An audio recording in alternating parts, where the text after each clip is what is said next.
Hello there. Welcome back to the Common Man's Batman Arkham City walkthrough, completed with no upgrades and no damage. So we're back here in the second final part of this video, in Act 3, in one of the worst Catwoman sections ever conceived by Rocksteady. The only thing worse than this section might be the sort of epilogue sequence with Two-Face, but thankfully we're just completing the game and not doing the epilogue, so you can look forward to not watching that if you've been following along so far. So here we've switched to Catwoman, we've traversed all the way through the city, and now we're in the vault space, just taking out the guards. And to those familiar with these sections, Catwoman's stealth is notoriously bad. Just really slow. It has to be really methodical lest you get absolutely destroyed by guns. And anyone who's played that Two-Face section at the very end will know what I'm talking about. Absolutely disgusting scenes when you have to play as Catwoman, man. It is absolutely terrible. And for those really wanting to, poke needles in their eyes, there's of course the Catwoman challenges on this game. One of the great notorious trophy sets. You can see people like I Am Rob playing through that and absolutely hating it. So it's just not fun, man. Like, actually not fun. And I still to this day have not. I think I did them perhaps on PS3. I don't really remember. I mean, I feel like if I had completed them, I would remember. So, yeah, to this day, I don't think I've completed any of the Catwoman challenge maps apart from the combat ones because they're just not fun. And if you're not having fun, what are you doing? And there's not even a sort of platinum behind it either. So, not really going to bother with those DLC trophies. So yeah, making our way through that stealth section there. Yeah, tips for that mainly are relegated to take your time. Just be slow, don't get too greedy. Had to restart that section a few times because I just got too greedy. It's just so painfully slow. So it has been successfully sort of segmented out here. And to be honest, that section is not too bad when you consider what waits for you in New Game Plus. That is fresh hell of everyone sort of on higher alert and armoured up with all the gadgets and stuff, and you're just left with Catwoman's inventory, which is garbage. So, yeah, quickly dispose of these guys here as they sneak up on you, trying to rob the vault. Not really sure why they left access to this. Sort of open in the city. A vault surrounded by a city of criminals. Don't really know about that. So now we're going to make our way out towards the end of the Catwoman section, thank God. And we're faced with the selection here that I was talking about in the last video. This is a pretty cool section when you first played through. And you have actually the choice of going right to leave Arkham City with the loot, or going to help Batman to the left. Where, of course, going to continue the playthrough, unfortunately, and drop the suitcases and save Batman. Really cool sequence there. I think on my second ever playthrough, back in 2011, I did pick the right-hand path. And you get to sort of see what happens if you abandon Batman. So Batman dies, and the criminals take over Gotham City, and yeah, sort of falls into despair. I think Oracle's there reaching out for Robin's help and stuff like that. So it's actually a choice of potential consequence, and then, of course, to get the game to continue, it rewinds you dramatically back to that Catwoman choice point, and you can sort of choose again, coaxing you to choose the right path. Really inventive stuff. I would expect nothing less from Rocksteady. You love to see it. Now we're truly in the depths of Act 3, back as Batman. Really epic shot here as you come out onto the catwalk and you see the city absolutely being under siege. So you've got choppers everywhere. We're going to go through and painstakingly scan all of the helicopters to locate the master control program. Really cool section here. Absolutely love this. I believe one of my playthroughs of this game back in the day were to literally get back to this section and complete it once again, because it was just that cool. So they cut out all of the sound in this section, so purely just diegetic sound. So nothing to hear unless it's the sound of these choppers destroying your beloved city. So you're just sort of placed into the atmosphere of the game completely, and then lo and behold, once you locate that master program out of one of these choppers, the music kicks in and it is quite epic. I might turn it up in the post-edit just so everyone can sort of hear it. Really epic moment. You know, you're sort of watching as your city that you protect is destroyed, and you finally locate the sort of cure to that, which gets you on your way into the next part. I believe it is this chopper, so I'll see you in a second.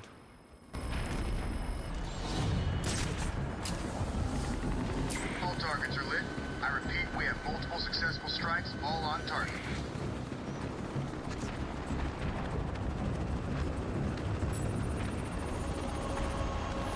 Targets are all hit. I've got the code. I'm heading to Wonder Tower. Good. You're doing the right thing.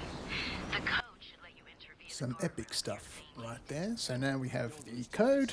We can enter into the final sort of sequence of the game. Well, one that's not completely filled with boss fights. So we're entering back into Wonder Tower. Bit of a pain making our way up this one, but you can.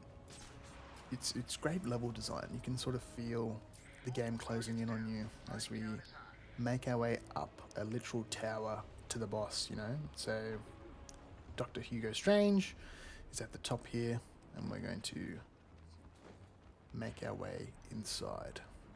Now here we have some of the harder fights, but I don't think anything actually ended up surmounting the Joker fight with all the roller coaster dudes in the last part. So put your mind at ease. I believe you've already done the hardest fight. I mean, looking back, it's quite ridiculous that the hardest fight I personally experienced in this game for no damage was the completely optional DLC, or strictly optional, I guess, the Catwoman part with Poison Ivy, which was, I think, part 2 of this walkthrough. Absolutely ridiculous. I mean, lots of things happen in the walkthrough, and I think that part was the worst because it crashed the PS5 version of the game multiple times, drove me to, you know, apparent suicide. It was ridiculous. But thankfully my old PC came in handy and we're able to continue this series. But yeah, I reckon that is definitely the fight I had the most trouble with. And it really goes to show how much of a difference performance and sort of a well-made port makes for this game. You know, in the PS5 version, a lot of eaten inputs, disgusting 30 FPS, and I think on the PC version, when I gave that fight a go, it was only 2 or 3 goes. It was ridiculous. It was so easy. Everything was smooth. So I really do feel bad for the players that are sort of stuck on the console experience, because they made an absolute mess of that port, and I'll never forgive them. So join me in blowing up their offices soon. Just kidding. We're going to resort to fisticuffs You know, we're getting pugilistic here. And this is one of the tougher fights. You think this is all you have to fight, but I think halfway through, once you take out most of these guys, a new wave come through those doors. So this is probably I'd say it's the third toughest fight in the game. But again, not too bad if you can sort of keep your wits about you. So in this section, they introduced the electric batons that were present in Arkham Asylum. So you're going to have to employ new tactics. Yeah, completely new for this walkthrough. We've never really used the AA vault over. Read sarcasm, because that's all we do. So we're going to have to utilize that, hit them from behind. So we're going to continue here, and there's that second wave coming through. Immediately take out the padded up henchmen. And yeah, shouldn't be short work of the rest of these guys. Not a bad fight by any means. Probably the most annoying combat mechanic throughout this playthrough, as we reach the tail end, has been people who throw boxes. It is, well, it might be Batman's sort of biggest weakness. A lot of restarts because of that crap, and like the weird sort of hitbox on that as well it's not really well made. Been flirting with the idea of going to Arkham Origins after this one. But when I say it's not well made here, like, I really don't know what to expect in Arkham Origins. There's a lot of broken stuff in that game, if I recall correctly. Played that one a number of times. Excuse me as I weirdly, you know, sort of somersault incorrectly through that hole in the ground. Don't try that, just drop down. No need to be too stylistic. As we line launch our way back through this little labyrinthian section.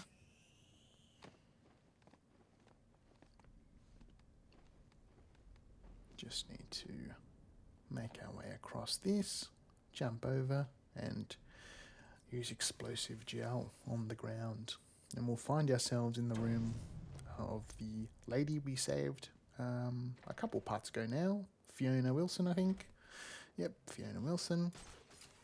And we're going to find that Fiona's stood idly by as this room is once again infested with tiger guards. I wonder what she did, just hiding in the corner as these armed men, like cockroaches, popped up again. Yeah. What a coward. Anyway, we're gonna systematically move through the room and take out the couple of snipers first. So I think there's 3 snipers in this room. So you want to take those guys out first, and also prioritize the guys with the night vision goggles on, or the heat vision, I guess. Because they're so very annoying. Because you can't really use the smoke pellet tactics that we usually employ. And there's a lot of mines on the ground as well, so just making our way down here. Again, be pretty careful with this one. This is probably the highest amount of hostiles we've seen in a Predator room so far.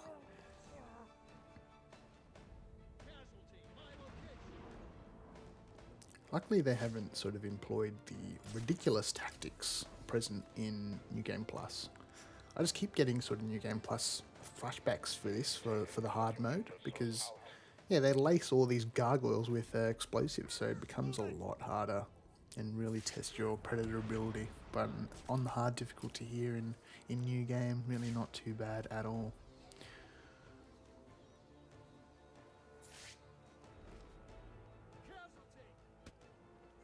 And there's the last one.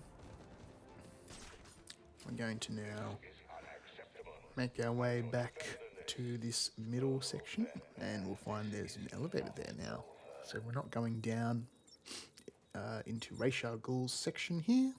We're going up to see and confront Dr Hugo Strange. So this part's pretty fucking annoying. We've got a double cryptographic sequencer event. Just put in the passcodes here as we make our way up. Really good Metroidvania style sort of progression here. So we're revisiting and reusing areas with new sort of threats. And yeah, and I guess the story context dramatically changes for each as well. So it's really, really awesome design.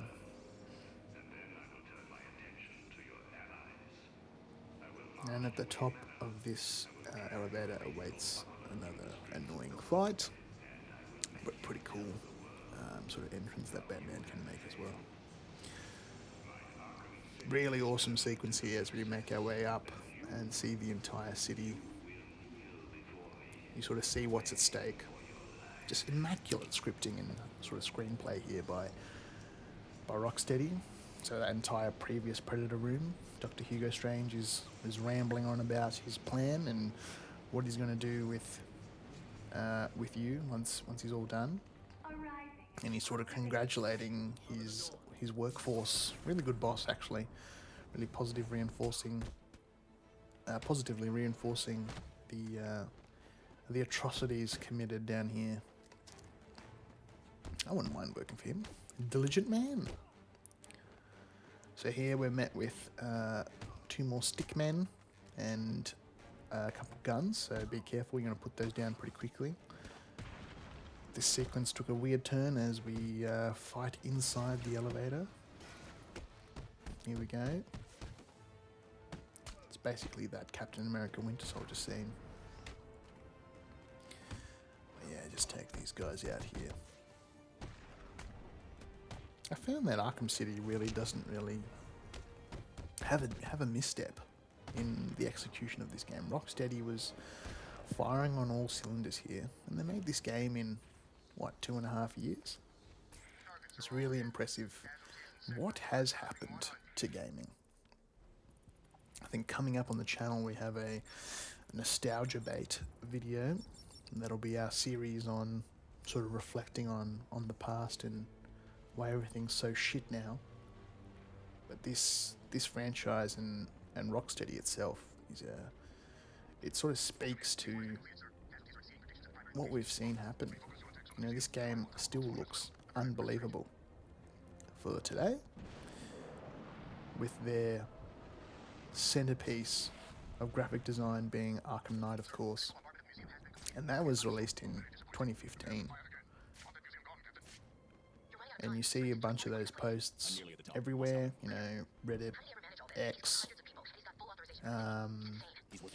Instagram, you know, 10 years it's been. 10, 11 years it's been since that game's released, and graphics haven't improved a single bit. So we're going to input maintenance here and make our way up into the service vents and make our way into one of the most horrific campaign Predator maps. Bad memories about this one in the Batman campaigns. God, but luckily in this instance they're not armed to the teeth, so really straightforward here. No, nothing special going on with these guards, so you can sort of attack them in any order. Just pick them off one by one. They got no gadgets on them at all, so they made it quite easy on this playthrough. But yeah, the New Game Plus sort of version of this map is disgusting. They're all armed to the teeth. You can't really take them down by normal measures. No silent takedowns allowed. Yeah, it's quite funny. And another sort of added aspect of this one is that Hugo Strange is in the middle office there, looking through the windows on a rotation. So he will actually call out where you are if he sees you, or where the enemies are as well. So since they have no gadgets, we're back to using our smoke pellet strategies, and we're going to wait in the corner here and utilise this fire extinguisher to take down the last few. He's in the room. Batman is in there with you. So yeah, we've made our way to the top of Wonder Tower. And of course the final plot is revealed of, Dr. Strange is being bankrolled by Ra's al Ghul, and you'll find that their sort of Gotham Savior protocol aligns perfectly. Of they want to kill all the filth that's infecting Gotham City, and Hugo Strange is going to help him with that. Really cool shot here is Hugo and the Bat come face to face. And you just press a button and kick him to the curb. So now, in the cutscene that precedes this sequence, Ra's al Ghul is dead, and I believe he kills Hugo as well, if I'm not mistaken. So, big double whammy there. And now we find that the Joker, back to full health, or so they say, has captured Talia al Ghul, and we're going to make our way to the State Theatre, right next to Crime Alley, Really cool sort of callback to the origins of the Batman, the Monarch Theatre. This is where, of course, in the origin stories, his parents are gunned down in the back alley of this, in Crime Alley. Bit on the nose there, but we'll forgive them for coming up with that in the 60s, I believe.